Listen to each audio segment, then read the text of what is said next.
I'm pretty impressed about how good this little pit smokes. We got the Masterbuilt 545 gravity-fed charcoal grill, and this one's got the AutoIgnite, which makes it pretty dang easy to light up. With that being said, it did take me a couple tries to get used to the actual procedure of lighting up this pit. Now, for whatever reason, I kept on snuffing it out, and I was doing it the correct way through the manual. Now, there's a couple different little things that you can do if you accidentally snuff it out. One thing, I just used a torch on the bottom and got it lit the hard way. The other way that I got it to light after I snuffed it out is that I actually left the lid on the grill and on the hopper open. This gave it plenty of airflow and it was able to eventually ignite. Now the hopper itself holds like 7 pounds of briquettes and about 5 pounds of lump. So if you end up having to add more charcoal to the 545, make sure that on the controller you press the hold button, and that will actually just shut the fan off. Because if you're adding more charcoal, and I did it on purpose to see what it would do, you can see that you're gonna get a lot of sparks shooting out of that hopper. The 545 was packaged real good, and the assembly, the hardest part the boys said was actually just putting the cart together. There is a few pieces and parts that you have to install, but overall it was about an hour and 15 minutes and they got it done. Now the first thing that you need to do on every single new grill is what I like to call a burn off. And that's just simply burning out any of the debris from the manufacturing process, like oil, maybe some little bit of styrofoam, whatever, but you're just gonna get that burnt out before you can actually start cooking on it. And seeing that the 545 has cast iron grates, it's a perfect time to go ahead and season them up. I just simply use a little bit of cooking spray, wipe off any of the excess, and let it simply just burn off. You certainly can go ahead and add as many coats as you want to. I think I sprayed up mine twice. And because I have that small little cast iron griddle, it was a good time to start seasoning that up too. Now during the burn off was a perfect time for me to go ahead and hook up the Wi-Fi. And that was pretty simple too. You just gotta make sure that you're downloading the Masterbuilt app,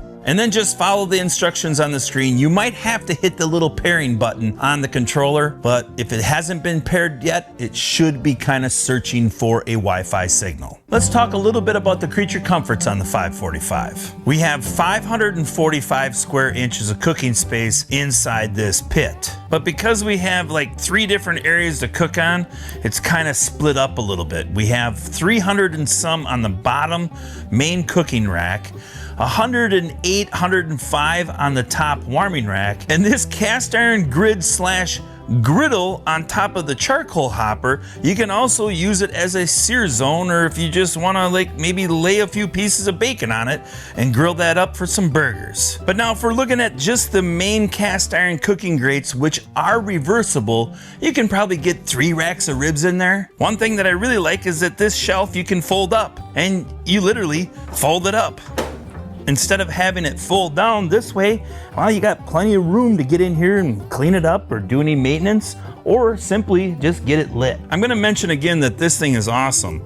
I mean, just put your little igniter in there and it holds it. We have 3 tool hooks on this side shelf and also 3 tool hooks on the left shelf where the controller is. Now, another thing they send you is this little great tool hook. You grab it, stick it in there and hook onto it, and you got a hot grill grate that you can take out and not burn yourself. We have 2 peg legs and 2 wagon wheels, and this pit, it's not too hard to move around. And it doesn't have a very big footprint even with this shelf up.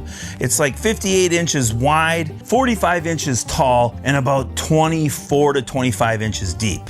You do have a small little storage cabinet, but I wouldn't store anything that's flammable underneath this, because as you're cooking, sparks do fall out of the little ashtray and they do get a little bit of ash in the bottom of it. Now, if you got some other cooking utensils that aren't flammable that you want to put in the bottom of it, that's fine, but I certainly wouldn't like store a bag of charcoal in there. Now, this is probably my favorite little creature comfort. Obviously, we have our little grease catch. We also have this easy little pull-out tray to make the cleanup in the bottom of your pit even easier too. Just slides in and out.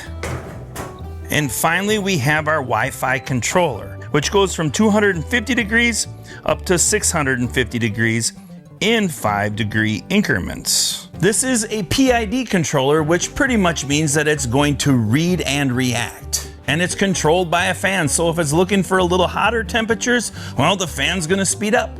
If it's looking to cool down, well, the fan just stops. You have 4 probe ports, and they sent us 1 probe, but you have 4 probe ports.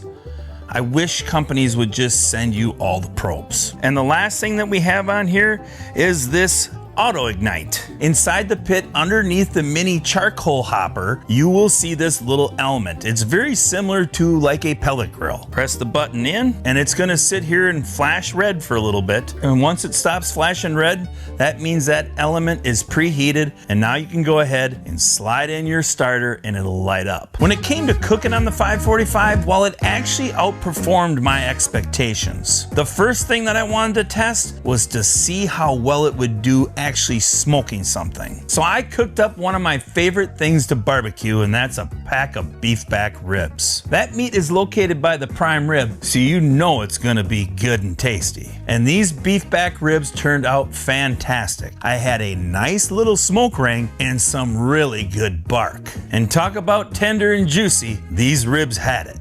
Yummy. On my next cook, I decided to do a reverse sear on a tri-tip. Run it at that 250 until you reach an internal temperature of 110 degrees and then put on a sear. The only thing that I would do different is that I would let the 540 preheat a little longer, and then I could get a much better sear. Or use that hopper lid and give it a complete sear. And another cook where I really confirmed that I need to crank it up a little hotter is that I did up some skirt steak. Now I did run them at 550 degrees, but I really wish I would have preheated that pit for another 10 to 15 minutes so I could get a really good sear. Now those were marinated, so there was a lot of moisture on them, but I still really think the best thing if you want to get a good sear is crank it all the way up and preheat it for at least 20 minutes, at least. This grill doesn't take very long to preheat. I think 250 degrees, you're there in like 7 minutes. So to run it for an extra 20 minutes to get those grates nice and hot,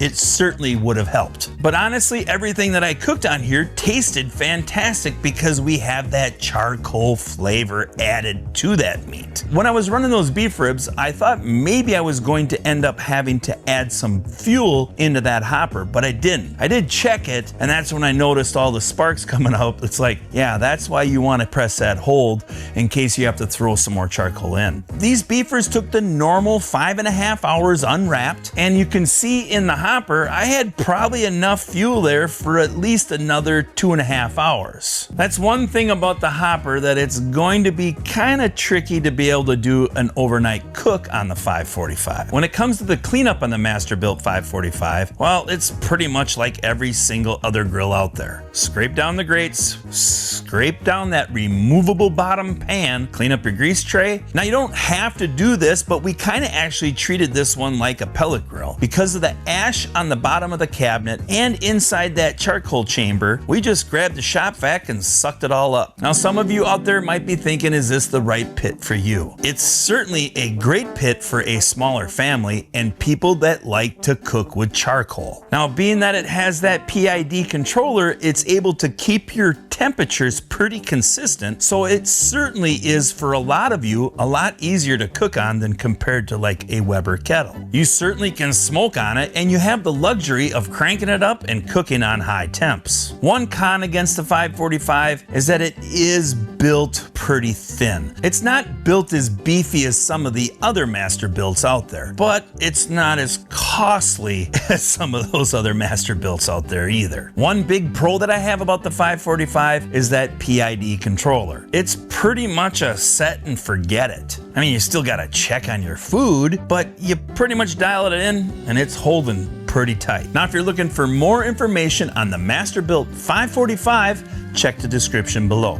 But I appreciate you watching, and we'll see you in the next video. Bye-bye.